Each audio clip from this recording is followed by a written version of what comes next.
네, 조국 장관을 둘러싼 의혹이 불거지는 동안 공정, 정의, 불평등 이런 단어가 사람들의 입에 자주 오르내렸습니다. 언론은 저마다의 시각으로 이런 사회 문제를 이야기했는데요. 관련된 내용, 보도 살펴보는 시간 마련했습니다.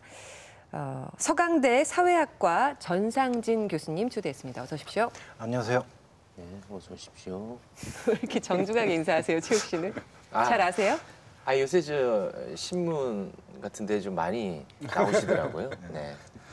우리 반가워서 한번 인사드렸어요. 반갑습니다, 저도. 네. 네. 신문에서 읽은 느낌과 실제로 뵌 느낌은? 뭐 지금은 전 잘 몰라요.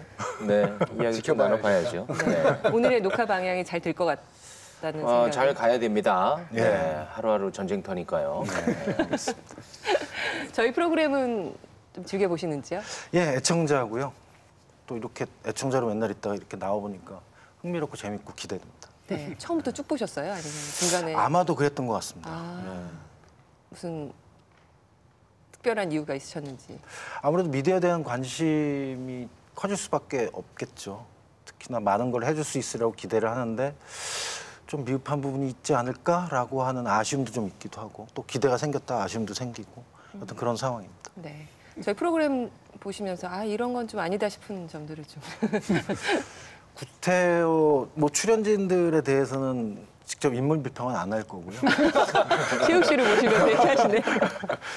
뭐 워낙 탁월하고 훌륭하신 분들이라서 근데 꼭지별 사안별 가끔 뭐 아쉬운 부분들이 사실은 좀 있는 것 같고 예, 아까도 기다리는 과정에서 정현주 전 사장님 나오셨던 부분에서 KBS하고 요즘 유시민 이사장님하고 좀 사이가 그렇게 아름다운 관계는 아니잖아요. 근데 그런 과정에서 적어도 밖에서 보면 쉽게 인정할 수 있어야 되지 않을까? 좀 너무 좀 감정적으로 혹시 반응하는 건 아닐까라고 하는 그런 좀 아쉬움 같은 게 좀 있는 것 같고요. 지난주였던 거로 제가 기억하는데 요 꼭지와 관련돼서 살짝 하셨었잖아요. 네. 근데 그래서 엄청난 비난을 받았습니다. 소금기도 좀 빠지고 고춧가루도 좀 빠져서 그거는 좀 아닌 것 같다는 생각을 사실은 좀 했습니다. 네. 안 그래도 욕 많이 먹었으니까요. 굳이 욕 많이 하지 마세요. 네, 네. 오늘 방송은 좀 잘 부탁드리겠습니다. 예, 저도 잘 부탁드립니다. 조국 논란을 계기로 최근 언론이 크게 주목한 것 중 하나가 386 세대에 대한 이야기였습니다. 특히 중앙일보가 9월 23일부터 7회에 걸쳐서 386의 나라 대한민국이라는 주제로 기획 기사를 실었습니다. 이렇게 서두를 썼는데요. 임원 72%, 의원 44%, 한국은 386의 나라. 386 세대는 문재인 정부에서 최전성기를 누리고 있다. 하지만 15년 넘게 이어지는 386의 장기 집권은 최근 거센 반발에 부딪히기 시작했다. 386 세대가 자신의 기득권을 유지하는 데만 급급해 헬조선의 현실에 애써 외면하고 있다는 것이다. 최근엔 조국 법무부 장관, 안희정 전 충남지사 등 대표적 386 인사들을 둘러싼 추문이 잇따라 불거지면서 386 세대의 도덕적 권위까지 크게 실추됐다.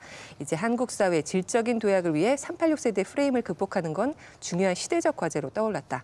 탐사하다 바이 중앙일보는 7회에 걸친 기획 시리즈를 통해 386 세대의 빛과 그림자를 집중해보한다. 이렇게 시작을 해서 제목들을 좀 보면 386 세대 100원 벌 때 자녀는 52원, 최악의 세대 불평등, 군부 독재에 저항한 386, 경제성장 과실 가장 많이 누려, 공정정의 외친 386, 사교육 het을 세웠다, 2030 취업난 묻자, 북한 손잡으면 된다는 여권 386, 이런 제목들의 기사들을, 기획 기사들을 쏟아냈습니다. 또 한국경제는 지난 14일부터 현재 50대가 된 386 세대를 586 세대로 다시 명명하면서 대한민국 586을 말한다라는 주제로 기획 기사를 실었습니다. 지난 14일 대한민국 부와 일자리 거머쥔 586이라는 제목의 기사에서 대한민국 50대는 특별하다. 부동산 주식 시장의 최대 상승기에 30, 40대를 보내며 자산을 형성한 이들은 소득과 지위, 자산 측면에서 다른 세대를 압도해왔다.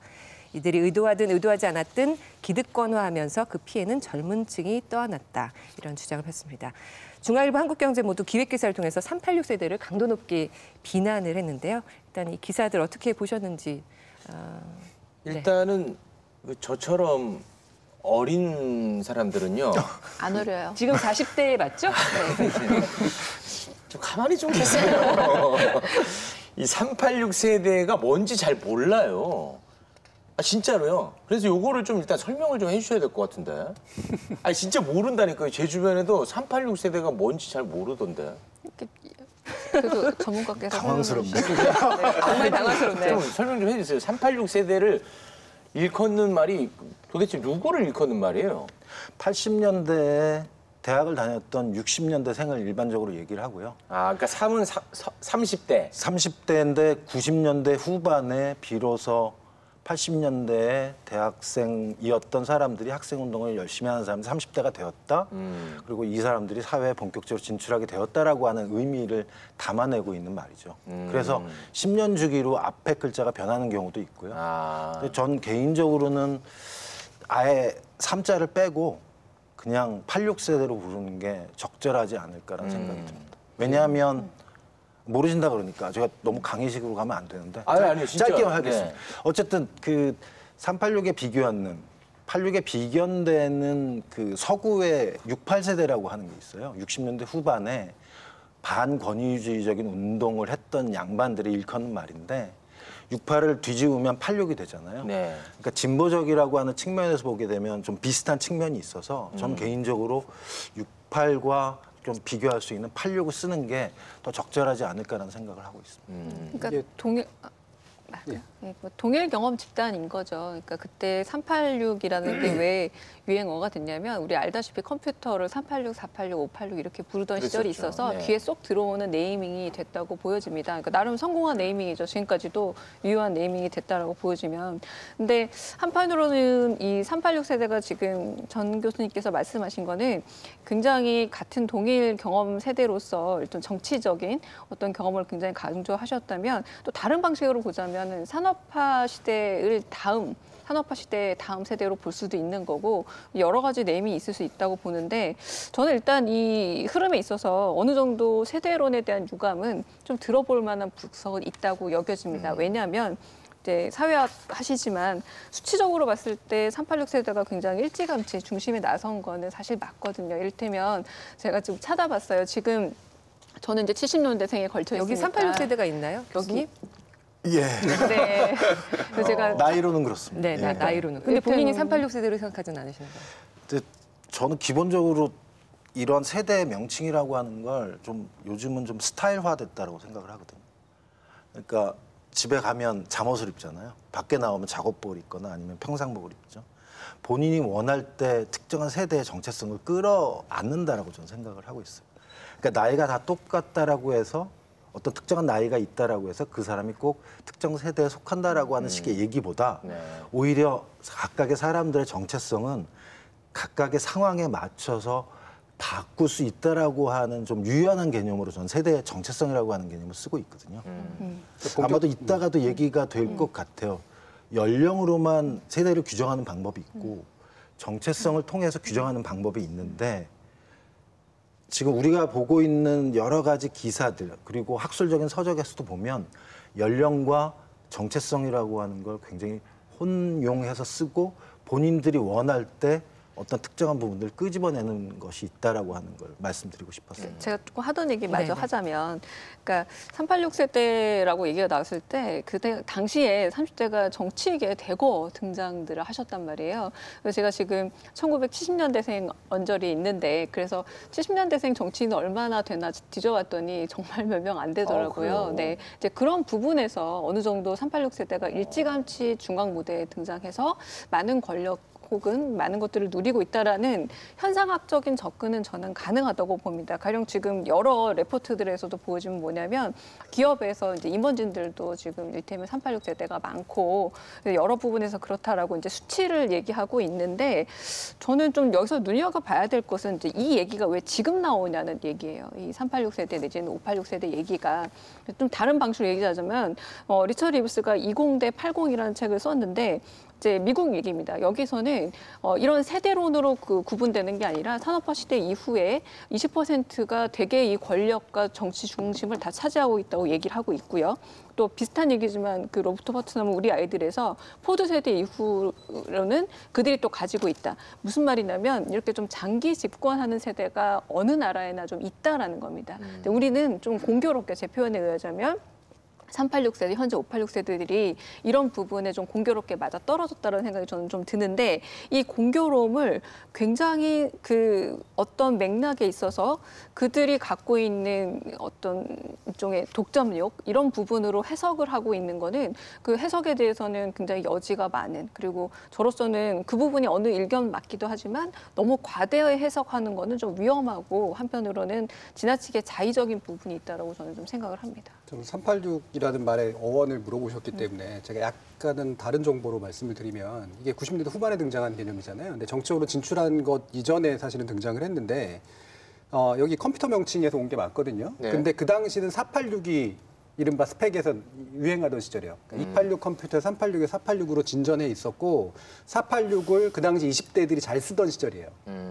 그리고 그때 그 직전에 등장했던 게 X세대 개념이거든요. 그러니까 90년대 중후반, 초반 이후의 세대들, 92학번 이후 세대들 같은 경우에는 전혀 좀 다르다라고 하는 게 먼저 만들어졌고 그거는 바로 이른바 386 세대들이 자기의 세대명이 만들어지기 전에 호명을 했던 방식이에요. 새로운 애들은 잘 모르겠다. X세대 이런 거였고 그다음에 386은 자기 호명이었거든요. 그러니까 우리는 486이 등장하고 있는데 우리는 삐걱대는 386이야. 30대인데 그런 얘기를 한 거예요. 네. 스펙상으로 삐걱대는 386이야. 그러니까 우리는 30대로 진입했고 우리는 옛날에 혁명성을 많이 잊어버렸고 우리는 기성세대화되고 있고 그런데 우리는 뭘 해야 되지? 라고 하는 어떤 약간 자조적인 것들이 있었던 그래요? 의미입니다. 근데 재밌게도 이게 나중에 윗세대나 다른 세대에 의해서 이제 호명들이 이제 바뀌게 되면서 자꾸 이제 정치적 호명으로 이제 점점 진화하는 이제 그런 과정을 보이죠. 정치적 호명이라는 것은 그 민주화 운동을 한 그렇죠. 그런 네. 집단으로 네. 그러니까 이른바 전대협 세대, 그래서 운동권을 대중화시킨 세대, 그다음에 이제 민주화를 일으킨 세대, 그다음에 나중에 강효정 교수님 말씀하셨지만 일찍 이른바 젊은 피 수혈이라고 해서 30대 때 이제 국회의원으로 진출할 수 있었던 세대 이런 식으로 이제 점점 정치화가 일어나는 거죠. 영화 1987을 생각하면 좀 쉬우실 것 같아요. 그러니까 영화 1987이 저는 한편으로는 어쩌면 저 세대의 정치적인 역사를 다루고 정치적인 한편으로의 성취를 다루는 최고봉 영화이자 이게 마지막일 수 있다는 생각이 들었는데 이제 그 세대들에 관련된 얘기인 거죠. 이제 민주화에 있어서 이제 혁혁한 공을 세웠고 우리 사회에 있어서 이렇게 어떤 그런 민주적 가치의 발전에 있어서 자기 희생을 감내했던 세대라는 부분이 굉장히 크고요. 그리고 이건 뭐냐면 정치뿐만 아니라 사실은 지금 우리가 알고 있는 유명한 영화 감독들, 뭐 봉준호, 박찬호 이런 세대들도 굳이 따지자면 여기 이제 386 세대에 들어가게 되는 겁니다. 그래서 자기 세대의 세대성을 자조적 의미이던 아니면 자찬의 의미이던 간에 스스로 자기 세대를 호명한 거의 첫 세대라고 할 수 있겠고요. 그것에 대해서 계속 의미 규정을 해나가는 세대이기도 해요. 그래서 그런 부분에서는 제가 아까 말했던 386 세대에 되게 힘이 세다라는 부분에 있어서 자기 세대성을 이렇게 강화해 나간 세대도 사실은 좀 유례 없는 세대이기도 하다라는 거죠. 그러니까 아까 X세대 말씀하셨지만 X세대는 어떤 정치성이라던가 혹은 뭐 경제적인 부분 이런 것들에 대해서 규명된 게 아니라 되게 다양한 문화 맥락적인 문화 교양적인 맥락에서 붙여진 이름이었던 거고 지금은 거의 당시에만 유행했다가 사라진 용어가 됐는데 이 386이라는 용어는 또 그때그때 맥락을 바꿔가면서 지금까지도 굉장히 유효한 용어로 남아있다는 게 좀 흥미롭죠. 흥미롭네요, 진짜. 그 보통 세대를 구분하는 여러 가지 방식들이 있는데 영웅 세대라고 하는 표현하고 포스트 영웅 세대라고 하는 표현이 있어요. 영웅 세대라고 하는 건 어떤 세대가 공동체나 대의 명분을 위해서 자기를 희생하면서 뭔가를 했던 세대를 말하고요. 포스트 영웅 세대는 그런 시대는 끝났다. 이제는 공동체나 대의 명분을 위해서 희생한다라고 하는 건 의미 없는 것이다라고 얘기를 할 수 있거든요. 한국으로 얘기를 하면, 우리로 얘기를 하면 이른바 산업화 세대나 아니면 민주화 세대라고 부를 수 있는 사람들이 전형적인 영웅 세대죠. 그러니까 그렇기 때문에 이 양반들은 말 그대로 본인 스스로의 명칭을 본인 스스로가 정한다라고 하는 그런 뜻도 있고 내가 뭔가를 위해서 희생했다라고 하는 식의 생각들을 갖고 있기 때문에 남들 앞에서 좀 더 큰 소리로 얘기할 수 있는 그런 특성들이 있을 수 있어요. 근데 그 이후의 세대에서는 아무래도 포스트 영웅 시대가 됐다라고 하는 것을 반영하겠죠. 뭔가를 희생한다는 건 별로 의미가 없어. 그래서 나를 위해서 살아야지라고 하는 게 지금까지 이어오는 이른바 세대들의 이야기가 아닐까 하는 생각을 합니다. 근데 우리가 이렇게 386 세대에 대해서 갑자기 주목하는 것은 조국 전 장관이 386 세대의 대표 주자이기 때문이에요? 그러니까 언론에서 갑자기 386 세대를 굉장히 집중적으로 보도하고 기획 기사를 싣고 하면서 네. 다시 살려내고 있는 거죠. 거론된 인물들이 386 세대라고 보십니까?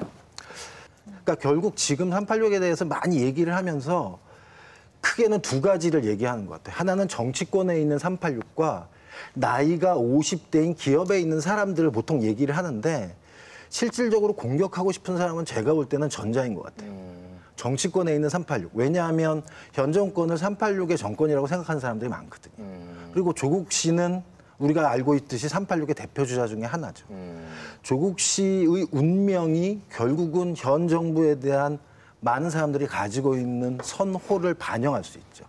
조국 씨가 무너진다, 추락한다라고 하는 건 결국 정부의 무능함을 보여주는 것이고 또한 조국과 정부가 한꺼번에 무너질 수 있다라고 한다면 결국은 뭔가 변화가 있어야 되지 않을까? 결국 그 얘기는 정부를 교체하자라고 얘기를 못하면 세대 교체라고 하는 아름다운 말로 자신들의 속마음을 전 표현할 수 있는 것이 아닌가.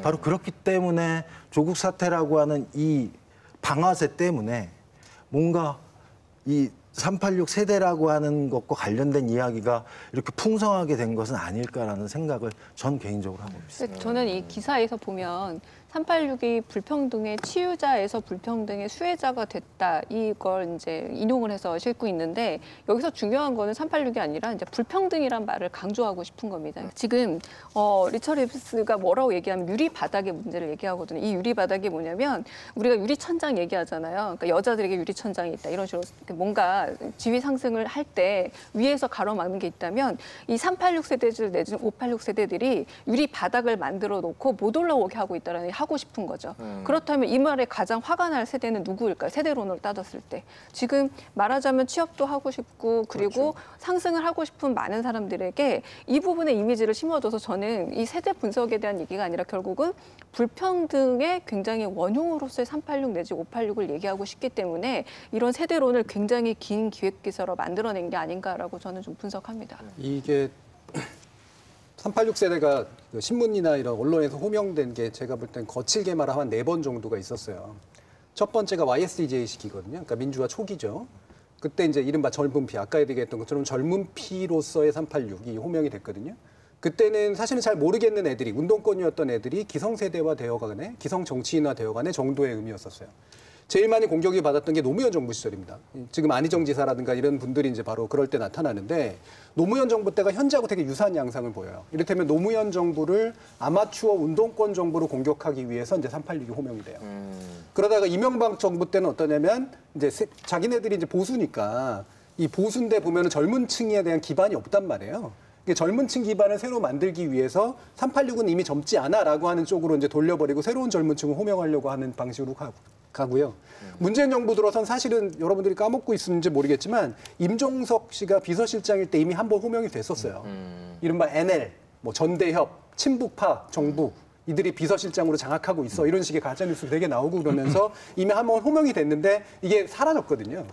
근데 다시 한번 호명의 기회가 만들어진 게 조국 장관의 케이스였던 거죠. 마침 또 이분이 비슷한 세대고 게다가 이른바 불공정의 문제를 스스로 몸으로 안고 있는 듯한 모습을 보였기 때문에 네. 이 장의선 마당에 다시 한번 끌어내어졌는데 이번에는 굉장히 장이 크게 서버린 그런 상태인 거죠. 보통 세대 때리기라고 하는 개념들을 씁니다. 세대 때리기라고 하는 것의 핵심은 어떤 특정한 세대들의 모자람, 부족함, 어떤 이런 것을 얘기를 함으로써 그 친구들을 한번 혼내주는 거예요. 근데 모든 세대들은 보통 보면 한 2번 정도 세대 때리기를 당합니다. 첫 번째는 학교를 졸업하고 사회로 진입하는 과정에서 한번 맞아요. 너희들은 성숙하지 못했다. 뭔가 부족하다. 이상하다. 서로 소통을 못한다. 뭐 이런 식의 얘기예요. 근데 그게 시대가 지남에도 사실은 200년 전에도 그건 비슷한 얘기가 많이 나오거든요. 여전히 비슷한 부분들이 있어요. 또 하나는 이 사람들이 이른바 기성세력 혹은 기득권이 되는 어떤 그런 단계에서 한번 또 맞아요. 그러니까 세대 때리기는 어떤 의미에서 보면 통과 의례예요.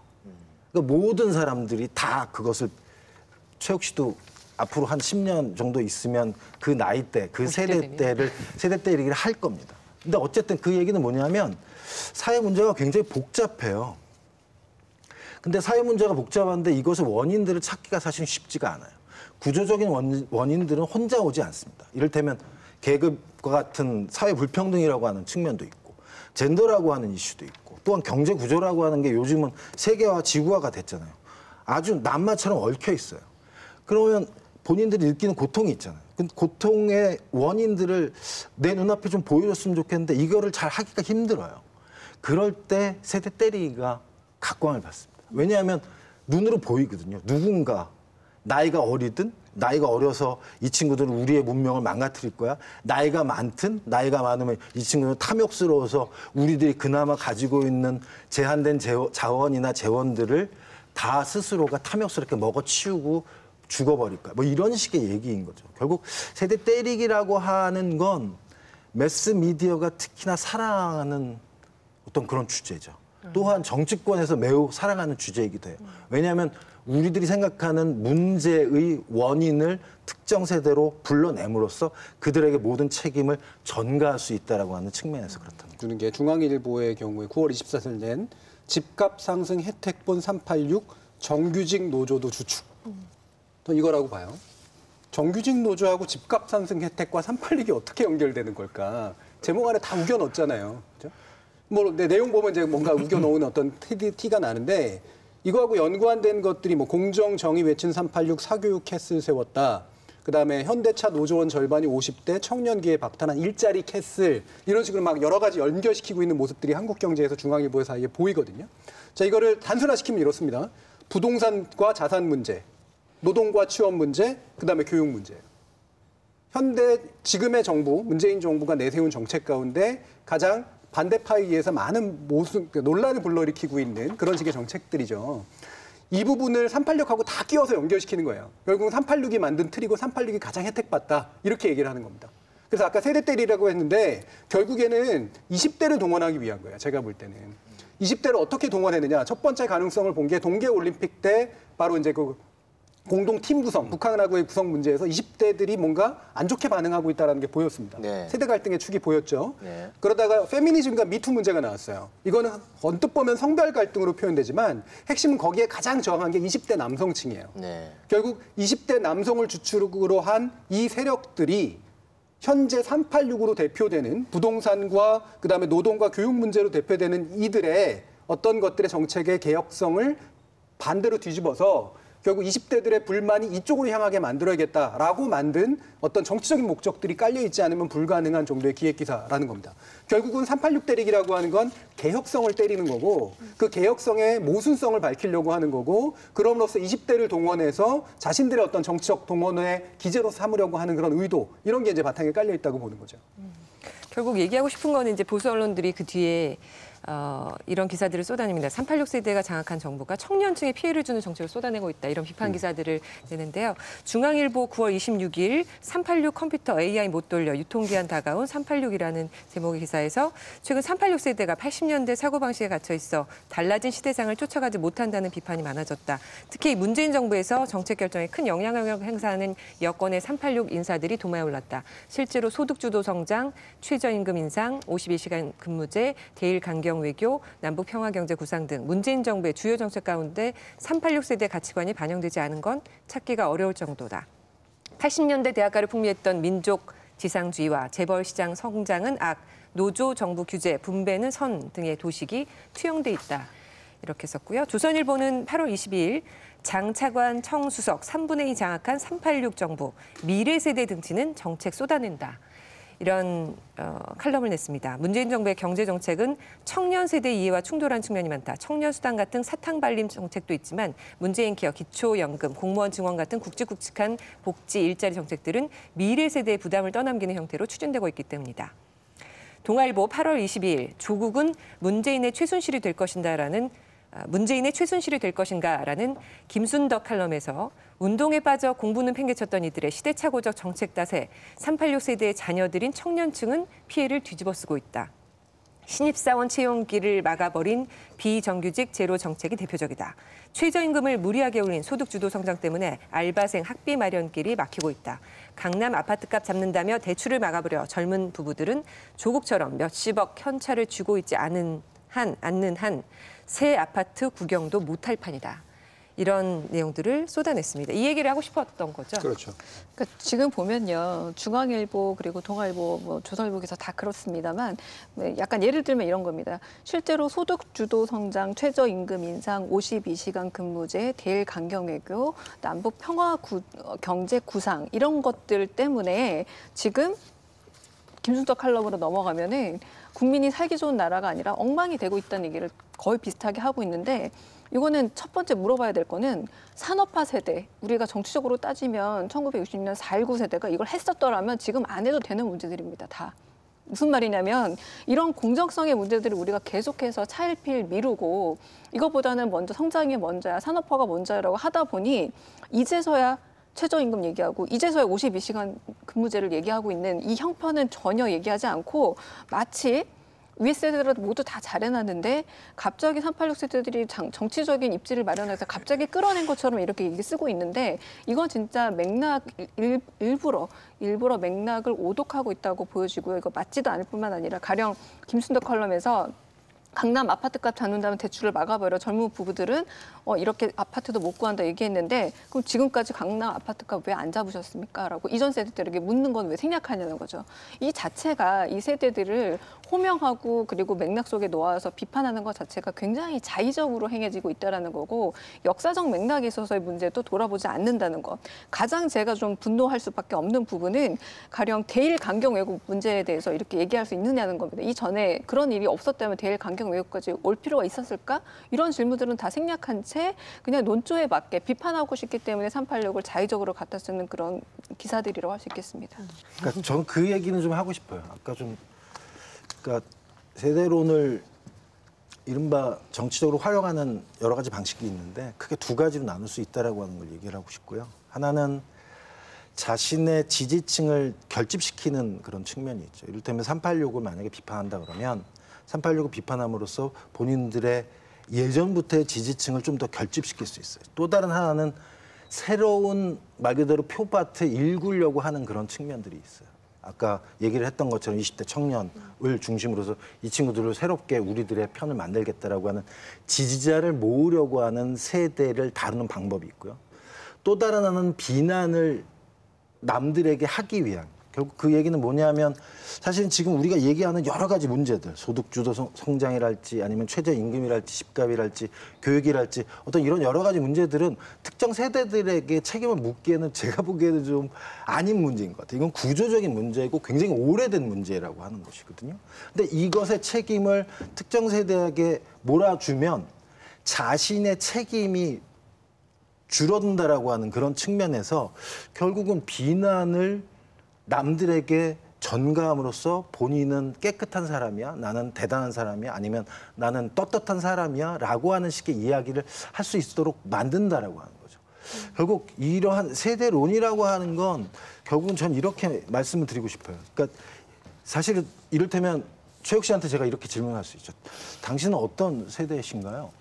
이렇게 물어보면 본인은 글쎄요, 어떤 세대일까요? 근데 기성세대신가요? 아니면 청년이라고 얘기할 수 있나요? 근데 경우에 따라서 이를테면 굉장히 나이 많은 사람들 앞에서는 청년으로 아마 본인을 스스로 생각하실 거예요.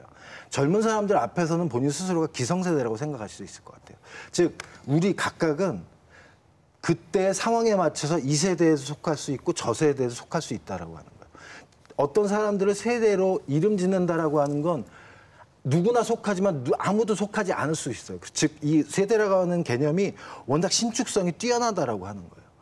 세대라고 하는 개념을 통해서 그러니까 어떤 문제를 설명한다라고 하는 건 온갖 설명이 가능하다라고 하는 거죠. 지금 이 기사들이 보여주는 바가 바로 그러한 지점들을 너무나 잘 보여주는 교과서적인 예가 될 수 있을 것 같습니다. 한겨레에서 세대가 아니라 계급이 문제다 이런 칼럼을 냈습니다. 가장 위력적인 선동은 세대 갈등 부추기기다. 조국 장관을 운동권 출신 386의 상징으로 세우고 그 아래 세대를 386 세대와 분리하려는 시도다. 이른바 보수의 세대 갈등론은 매력적이다. 인류는 자신과 공동체의 문제를 늘 다른 세대 탓으로 돌렸다. 요즘 젊은 것들이 문제였다. 늙으면 죽어야 한다는 말은 통했다. 위아래 사이에 낀 우리가 가장 불행한 세대라고 생각했다. 그런가? 아니다. 이런 내용이었는데요. 이 한겨레 기사를 보면서 이제 세대 이번 중앙일보나 한경이 잘못 짚고 넘어간 부분들.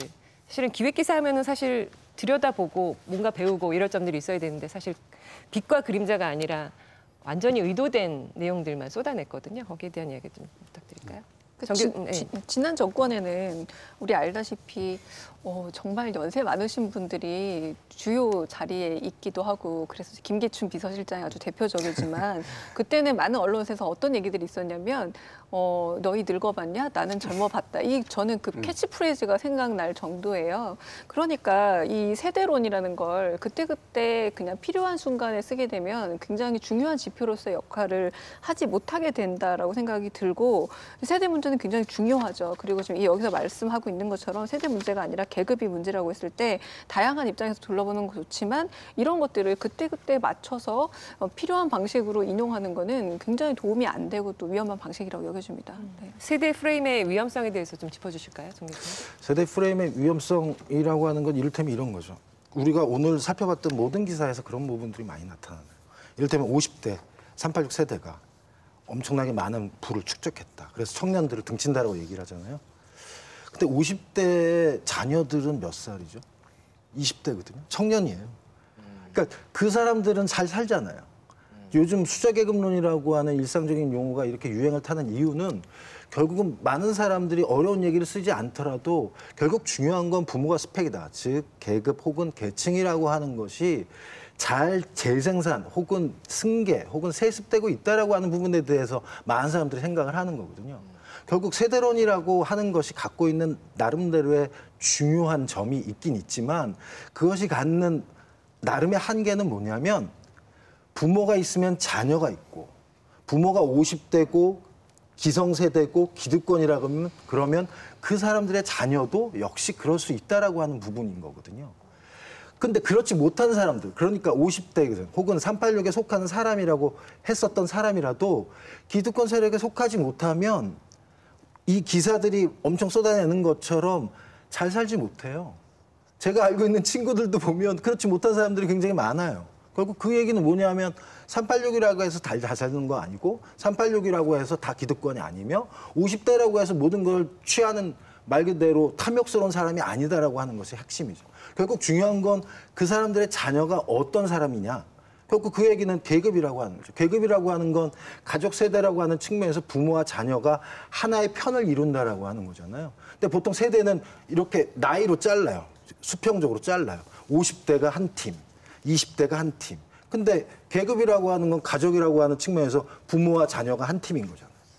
그러니까 계급이라고 하는 것과 세대라고 하는 건 서로 교차되는 측면이 있고 경우에 따라서는 부대끼는 측면이 있다라고 하는 거죠. 근데 적어도 모든 기사가 그렇진 않겠지만 이 한경이나 중앙일보에서 나왔던 기획 기사들의 적지 않은 부분은 선별적으로 택하는 것 같아요. 선별적으로.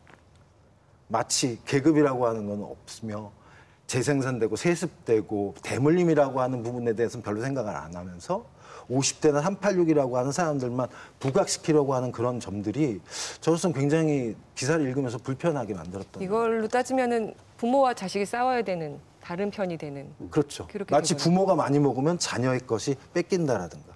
근데 한편으로 보면 그럴듯해 보이잖아요. 네. 젊은 친구들이 너무 힘들어 죽겠어요. 근데 거기에 비하면 기성세대가 너무 잘 살고 있어요. 근데 그렇게 보면 그렇게 보이지만 사실 그 집을 보자고요. 잘 살고 있는 기성세대의 집을 보면 그 자녀들은 똑같은 청년이라고 해도 우리가 고통을 겪고 있다라고 하는 보는 그런 청년들과는 전혀 다른 삶을 살고 있지 않은 거죠.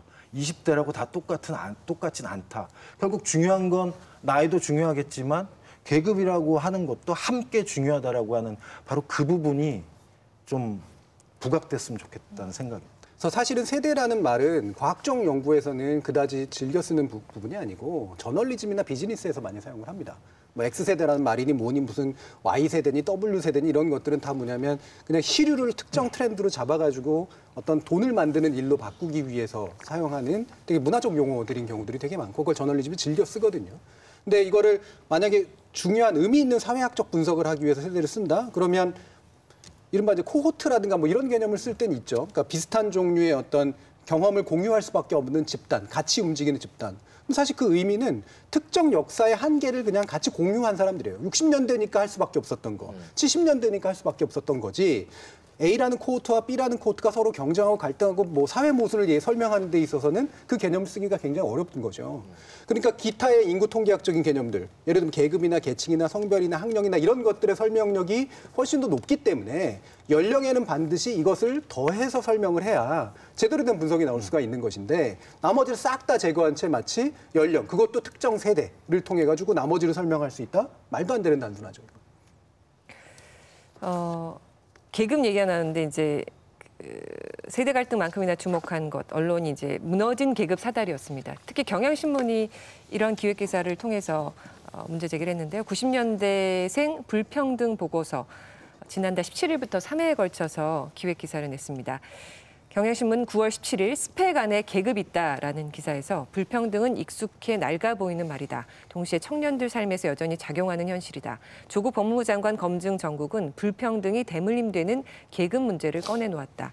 조 장관 자녀가 누린 기회는 모두의 출발선은 같은가라는 질문을 수면 위로 띄웠다. 청년들의 분노는 불평등 대물림을 용인해온 사회 구조 전반을 향했다. 또 출신 지역, 집안, 학력, 직업이 다른 1990년에서 1993년생 5명의 목소리를 담아서 기획 기사를 실었습니다. 가정 형편 어려워 체념할 수밖에, 불평등 세상, 패자부활은 남의 것, 나는 강남 태생, 아직은 순항 중, 지방대 출신인 이유로 넘을 수 없었던 취업 장벽, 있는 집에서 태어났더라면 해외 유학 한번 갔을 텐데, 이런 서로 다른 청년들의 목소리를 담은 긴 인터뷰 기사를 실어서 주목을 받았습니다. 이 기사는 뭐 앞과 비교한다면 그렇지만 적절한 기사라고 볼 수 있을 것 같은데 어떻습니까, 정 교수님? 예, 일단 근데 처음에 제가 이 기획기사 제목을 보고 90년대생 불평등 보고서잖아요. 근데 90년대생 이몽택 씨가 지은 아주 베스트셀러인 거죠. 아주 그 세대론의 특성을 좀 보여주는 거거든요. 그래서 저는 처음에 봤을 때 아, 이게 또 세대론인가? 사실 그런 식의 생각을 받았어요. 근데 내용을 읽어보면 90년대 청년들의 그 내부적인 편차가 굉장히 크다라고 하는 걸 아주 잘 보여주는 것 같아요. 특히나 30년대생, 그다음에 60년대생, 90년대생을 이렇게 교차해서 보여주는 그런 부분들이 있더라고요. 계층의 이동이라고 하는 것이 점점 힘들어지는 식으로 한국 사회가 변화했다라고 하는 걸 금방 얘기했던 세 분의 어떤 생애를 통해서 보여주고 있다라고 하는 거. 결국 중요한 것은 핵심은 그거잖아요. 우리가 어떤 시대를 살고 있는 것도 중요하겠지만 어떤 부모를 가지고 있느냐도 굉장히 중요하다. 근데 점점 더 한국에선 불평등의 대물림이라고 하는 것이 심각해지고 있다라고 하는 걸 아주 직관적일 뿐만 아니라 또한 단단하게 잘 보여줬던 기사가 아니었을까. 그래서 저는 수업에서도 쓸만한 수준의 기사라고 전 개인적으로 생각을 했어요. 이 경향신문 기획 기사를? 예. 네. 불평등이 정말 중요한 문제예요. 근데 올해 칸느에서 상 받은 기생충도 그렇고요. 그리고 베니스 영화제에서 황금사자상 받은 조커도 사실은 이 불평등에서 시작한 문제라는 거고, 이건 좀 거슬러 올라가서 이창동 감독의 버닝에서도 얘기하고 있는 거, 사실은 불평등에 관한 얘기를 영화적으로 하고 있는 겁니다. 이게 영화적으로 이미 주요 영화제에 3편이나 나왔다는 건 무슨 말이냐면 사회적으로 이 문제를 아주 민감하게 느끼는 사람들, 그리고 거기서 일어날 법한 일이다라고 개연성을 느끼는 사람들이 굉장히 많아졌다는 얘기죠. 무슨 말이냐? 불평등 되게 심각한 문제라는 건 맞다는 겁니다. 근데 저는 굉장히 동의하면서도 한편으로는 세대론적 접근은 좀 아니하다고 봐요. 왜냐하면 세대론적 접근은 윗세대가 없어지면 이 불평등이 마치 사라질 것 같은 약간 그런 함의를 포함하고 있거든요. 하지만 세대론적으로만 보기에는 이 불평등 문제는 더 심각하고, 저는 경향신문이 그걸 좀 건드리고 있다고 봅니다. 왜냐하면 무너진 계급사다리라는 말에서 계층 순환버스라는 말도 등장을 하고 있는데, 이거는 단순히 세대의 문제가 아니라 세대와 구조화된 여러 불평등 기제에 대한 문제를 언급하고 있거든요. 그러니까 이건 무슨 말이냐면 우리 사회가 일테면 능력 본위주의로서의 세계가 조금씩 무너져 가고 있다는 걸 확인하는 첫 세대라는 겁니다. 그러니까 능력으로 내가 가령 이런 거죠. 예전에 내 친구가 계급적으로 상속을 통해서 부자가 되는 것에는 별로 불만이 없지만, 이제는 시장이 인정할 수 있는 그런 능력의 재생산 자체가 사회에서 제공하고, 이를테면 부모의 세대성에 굉장히 의존하게 된다면 능력 분위주의 자체가 흔들리게 되는 거고, 이거 자체가 한국 사회에 큰 위험이 될 수 있다고 얘기를 하고 있기 때문에 그 부분은 저는 세대를 좀 넘어서서 계층과 계급 그리고 불평등의 문제를 좀 더 주목해서 본다면 더 중요한 기사가 되지 않을까라는 생각이 들기도 합니다. 언론이 조국 장관 논란 계기로 꼭 짚어야 될 사회 문제는 뭐였다고 보세요, 전 교수님은?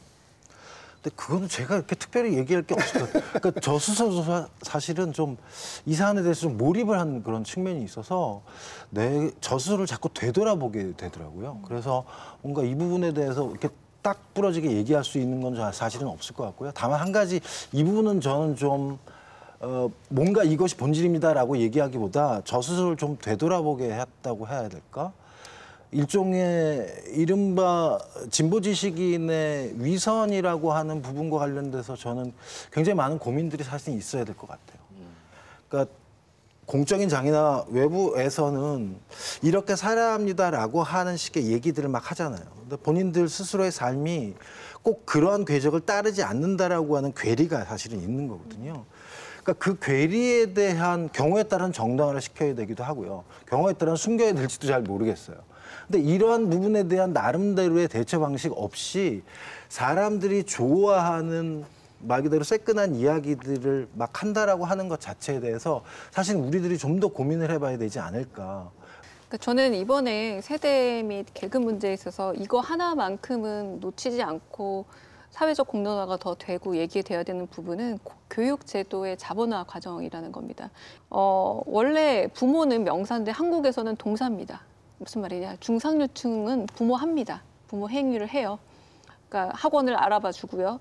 그리고 애를 데려다 주기도 하고 더 좋은 학원을 알아봐서 시험 치기도 하고 그런 부분에서 부모가 단순히 가령 과거엔 이랬잖아요. 뭐 전혀 무학인 부모 밑에서 대학생 자녀가 나왔거든요.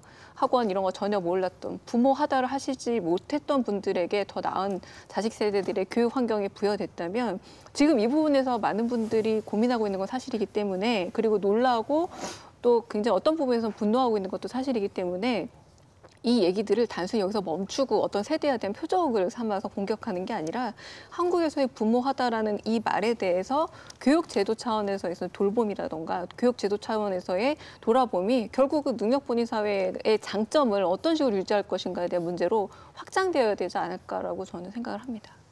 저는 근본적으로 이른바 조국 장관을 계기로 만들어진 지난 한 2달에서 3달 정도의 국면이 미디어가 만든 현실이라고 저는 생각을 하거든요. 아주 냉정하게. 그리고 과잉 현실이라고 생각을 합니다. 일종의 초현실에 가까운 과잉 현실이라고 생각해요. 왜 과잉이라고 얘기하냐면 사실은 우리가 개별적으로 경험할 수 있는 현실들의 집합이 아니라 사실은 누군가의 이야기에 관련된 것들이 소설처럼 쏟아져 나온 이제 사실은 확인된 것이 없는 그런 식의 현실이기 때문에 되게 과잉한 여러 가지 현실들이 겹쳐져 있다라고 생각을 해요. 그래서 기본적으로 이때 그래서 이걸 계기로 미디어가 뭘 했어야 돼라는 얘기를 던질 필요도 사실은 전 없다고 생각해요. 그냥 미디어가 원래부터 애초에 했어야 될 일들을 잘했던 게 더 맞습니다.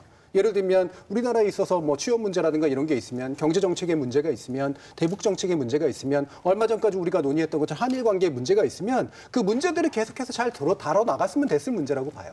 거기에 비해서 조국 장관에 관련된 문제는 저는 실질적으로는 그렇게 큰 문제가 아니었다라고 생각을 하거든요. 그렇기 때문에 기본적인 출발점이 저는 좀 다른 생각이 좀 있고요.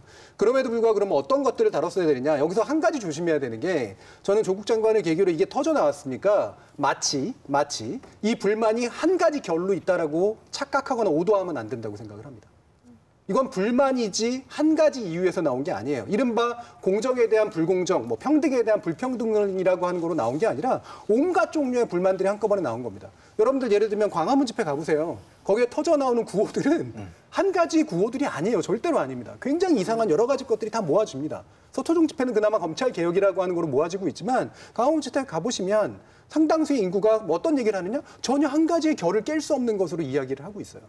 이건 뭐냐? 저는 국정농단 이후에 잠시 한 70~80%로 현 정부에 대한 기대가 모아졌던 거는 과거를 빨리 청산하고 미래로 나아가자에 대한 열망이 제가 볼 땐 그렇게 정상적이지 않게 좀 과도하게 좀 집중돼 있던 형태라고 봅니다. 이건 언젠가 깨져나갈 것이었었어요. 당연하게. 깨져나가면 적정한 수준의 어떤 논쟁을 통해서 이제 깨져나가서 아마 분산될 수밖에 없는 그런 거였기 때문에 현재의 상황들이 저는 어떤 면에서는 자연스럽다라고 보고요. 대신 뭐냐면 여기서 그러면 어떤 식의 부분들로 이 정책, 미래 정책들이 나가야 되는가라는 것인데 예를 들면 지금은 과거 문제는 이제 좀 식상하다 이런 식의 분위기고 그다음에 대북 문제를 비롯해서 뭔가 우리가 평화 체제를 통해서 뭔가 새로운 경제를 할 수 있을 것 같았는데 미래 비전은 멈춘 상태이기 때문에 불만이 이제 올라오기 시작한 그런 거죠. 그럼 이 불만을 미래의 방식으로 다시 이제 채워야 되는 거거든요. 그러면 저는 이 중에 선택지가 있다고 봅니다. 개혁이냐 반개혁이냐예요. 개혁을 막고 그다음에 과거로 돌아가는 게 이 불만을 나름대로 결을 부여하는 방식이냐, 아니면 개혁에 더 박차를 가해서 우리가 진정으로 원하는 개혁은 무엇이냐로 모아나가는 것이냐 해서 저는 개혁 쪽에 있다라고 보거든요. 그것이 현재의 한 가지 이유로 나오지 않은 불만을 그나마라도 해소해 나가는 그런 방식이다. 그런데 이걸 마치 실제로는 반개혁적이면서 마치 공정이나 평등이라고 하는 어떤 틀로 이 불만을 조직하고 있고 그걸 해결할 수 있을 것처럼 말하는 사람들, 저는 그들이 만약에 정치적으로 성공한다고 하더라도 나중에 엄청난 복수를 당할 것이다라고 봅니다. 정 교수님 뭐 의견 있으시면 주시죠. 뭐 그러니까 능력분위주의 사회 말씀을 하셨는데 저도 거기에 대해서 얘기를 좀 해야 될 것 같아요. 그러니까 보통 실력주의라고 보통 얘기를 하고요. 능력 본인 너무 어려운 번역어이고 또 한 가지는 요즘 그 영어로도 부모라고 하는 게 동사로 쓰이기 시작했습니까? 이게 한국에 수출된 건가 아닌가? 뭐 이런 식의 생각을 좀 할 정도로 그러니까 부모 노릇하기가 결국은 학교 교육이라고 하는 것에서 차지하는 역할이 굉장히 커졌다라고 하는 건 세계적인 현상인 것 같아요. 결국 이제 그렇기 때문에 오늘은 그 얘기가 안 나왔지만 토마 피케티 같은 경우에 세습 자본주의에 대한 얘기를 하는 거잖아요.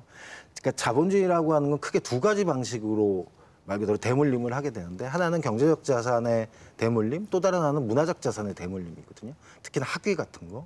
근데 이렇게 보면 제가 생각할 때 조국 사태, 이거 어떤 의미에서 보게 되면 하이퍼 리얼리티라고도 얘기할 수 있지만 또 다른 하나는 아무래도 본인의 말과 행동이 일치하지 않는 부분에 대한 적지 않은 사람들이 아마 거기에 대해 실망을 많이 한 부분은 분명히 있는 것 같아요. 결국 이 부분이죠. 도대체 우리 스스로가 이를테면 저 같은 경우도 이렇게 얘기할 수 있을 것 같아요. 저도 나름대로의 학력 자본이 있었기 때문에 지금 정년이 보장되는 정규직으로 살고 있습니다. 그러니까 결국은 학력 자본을 통해서 어떤 이익을 취했어요. 근데 이것을 제가 의도적으로 제 아이에게 너는 결코 학력 자본을 통해서 잘 살면 안 되다라고 얘기하면 안 되는 거잖아요. 결국 대물림이라고 하는 건 이렇게 쉽게 얘기할 수 없는 겁니다. 다시 말씀드려서 대물림이라고 하는 건 여러 가지 요소들이 한꺼번에 있다라고 하는 거예요. 이 부분과 관련돼서 사실은 우리가 좀 더 솔직하게 살펴볼 필요가 있다라고 하는 거죠. 불평등은 누구나 원하는 게 아닙니다. 하지만 어떨 때는 불평등이 생길 수 있어요. 결국 중요한 건 불평등으로 인해서 생길 수 있는 고통이라고 하는 걸 줄이는 방안들을 찾는 게 제가 보기엔 적절한 것이 아닐까.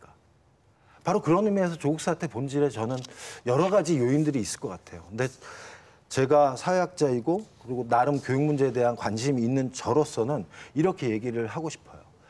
교육을 꼭 잘 받아야 잘 살 수 있는 세상을 좀 완화시켜야 되는 것은 아닐까. 교육을 잘 받으면 계층 사다리의 꼭대기로 올라갈 수 있는 가능성을 막자는 것이 아니라 교육을 잘해 오케이. 하지만 사회는 나름대로 평평해. 그러면 사람들이 교육에 대해서 그렇게 많이 경쟁을 하지 않을 것 같아요. 사람들이 표창장을 위해서 뭔가 노력을 하지 않을 것 같아요. 어떤 인턴 경력을 위해서 뭔가 노력하지 않을 것 같아요. 결국 중요한 건 세상을 높이 만드느냐 아니면 평평하게 만드느냐라고 하는 건데 저는 교육과 관련된 이러저러한 여러 가지 논란들이 있지만 저는 기본적으로 높은 건물에 살기를 우리들이 원하는 것보다 그래도 조금 좀 이렇게 평평한 건물에 살면 그 능력이 있고 아니면 본인 스스로가 좋아하면 공부를 열심히 하고 손재주가 좋은 사람들은 손재주를 잘 익혀서 좋은 거 만들고 근데 사람들이 별로 차이가 안 나면 사실은 그게 더 적절하지 않을까. 교육 문제로 가면 또 시간을 더 많이 할애해야 돼서 다음번에 또 기회를 만들도록 하겠습니다. 이 정도면 된 것 같고. 그 조국 장관 일단 사퇴를 했고 이후 언론이 정말 무엇을 다뤄야 하는지 좀 더 고민해 봐야 되지 않을까 이런 결론을 내려봅니다. 전상진 교수님 오늘 자리해 주셔서 감사드립니다. 고맙습니다. 네, 감사합니다. 고맙습니다. 네, 저널리즘 토크쇼 J 오늘 저희가 준비한 내용은 여기까지입니다. 이 방송은 KBS 1TV, 마이케이, 웨이브, 유튜브, 페이스북을 통해서도 만나실 수 있습니다. 언론의 관행은 여러분이 바꿀 수 있습니다. 다음 주도 일요일 밤 9시 40분에 찾아뵙겠습니다. 고맙습니다.